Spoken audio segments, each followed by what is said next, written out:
早晨啊，各位，我哋今日嚟到旗津啊，高雄嘅旗津，我哋而家行去搭船仔。咁呢度就可以好方便啦，現金又得，或者悠遊卡啊、Visa、Master 都可以拍卡30蚊坐船仔。咁呢度係一個候船室，等緊上船。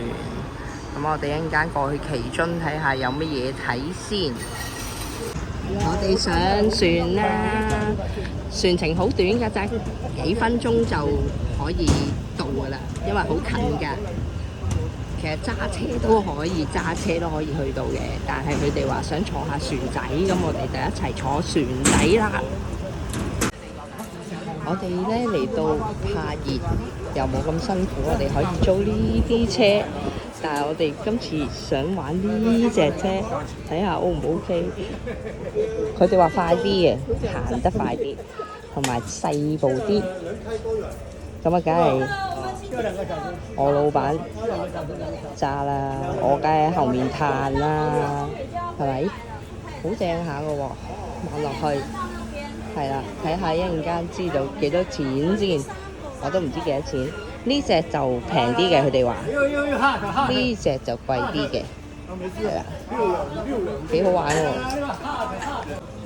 我哋租咗啦，都幾好力嘅喎。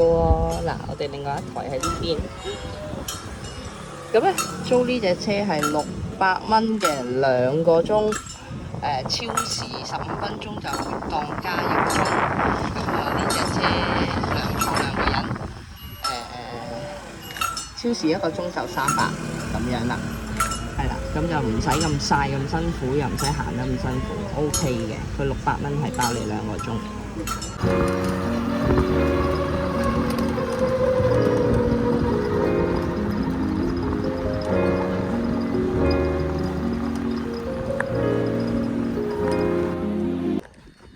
我哋第一站去燈塔，呢度海邊啊，好靚啊！咁我哋沿住呢條路就行上燈塔啦。你睇下，風景幾靚！我哋就係坐呢隻船仔過嚟。係啊，你睇下，萬里無雲啊，好靚啊！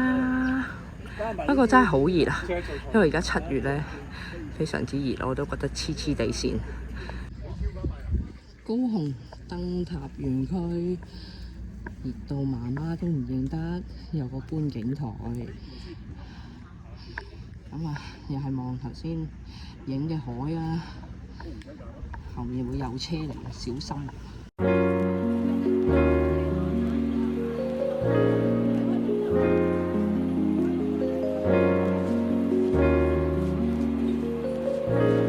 我哋嚟到燈塔呢個位啊，行到嚟啦，好靚啊！好多人嚟呢度影婚紗相啊，頭先見到有啲報道。不過大家咧真係要做足防曬措施，真係幾熱下㗎。嗱，行上嚟喘緊氣啊，我都係啊。好靚啊！仲要配埋一棵好靚嘅大樹。呢個燈塔裏面呢，有介紹到台灣嘅36個燈塔，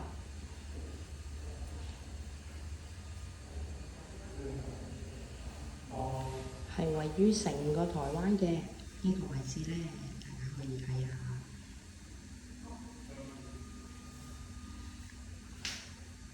咁轉頭我哋就返落去啦，因為實在太曬太熱啦，都有啲吃不消啊！喺呢度燈塔最佳體驗點喎，最靚㗎啦喎，呢個位。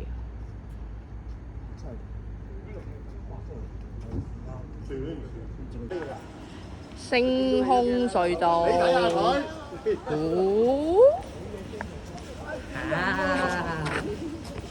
一路穿出去有個海可以睇下，出邊我記得好似係有個觀景台，好靚㗎呢度，係啊，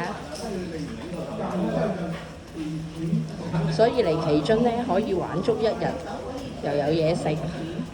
不過就唔好似我哋咁樣敢死隊咁熱嚟啊！揾啲舒服啲嘅月份先好嚟啊！我哋玩極限運動啊，今次熱到不得了。我哋出山度，望到好靚啊！真係要嚟奇津睇睇，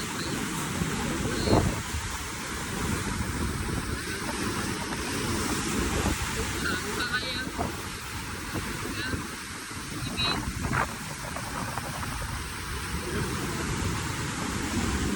呢度咧就係一條步道，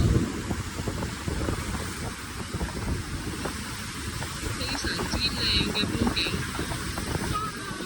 哇！好大浪㗎！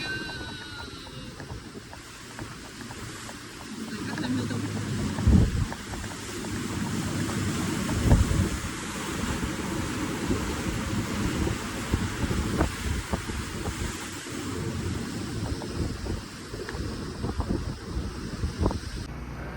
我哋第3站嚟到貝殼博物館，咁呢度有好多好多唔同嘅貝殼啦。咁呢，有好多香港有見到嘅普通啲嘅，但係亦都呢，原來有一啲貝殼呢，應該係我哋未見過嘅貝殼嚟嘅。如果佢唔講話係貝殼呢，我根本就唔知係貝殼嚟嘅。係啊，因為佢係一條一條嘅，係啊。咁佢呢度呢，有一啲貝殼係真係比較特別嘅，所以有興趣嘅都不妨可以嚟睇下，因為佢呢度有一種嚇，有一啲貝殼係好特別嘅，例如呢啲啦，佢唔講你知係貝殼，你係唔知係貝殼嚟㗎。原來貝殼超乎我哋嘅認知啊，係啊。咁同埋咧，呢度有一隻好巨大嘅貝殼，好巨啊！咁固然啦，一啲潛水人士就一定喺海底見過啦。佢哋話俾我聽，菲律賓係一定有呢啲咁巨大嘅蚌嘅，係啦。其實行到好熱啦，上嚟呢度過下冷河，涼下冷氣，咁呢度啲冷氣都 OK 㗎。都夠嘅，可以唞一唞嘅，係啦。有興趣可以嚟睇下呢一個貝殼博物館。我哋嚟咗呢度，其後海鮮好食喎，因為網上最高評分。我哋啱啱食完，都好多嘢食㗎。除咗海鮮之外，仲有小炒，你見到好多啊！係好好食嘅，佢煮得好食。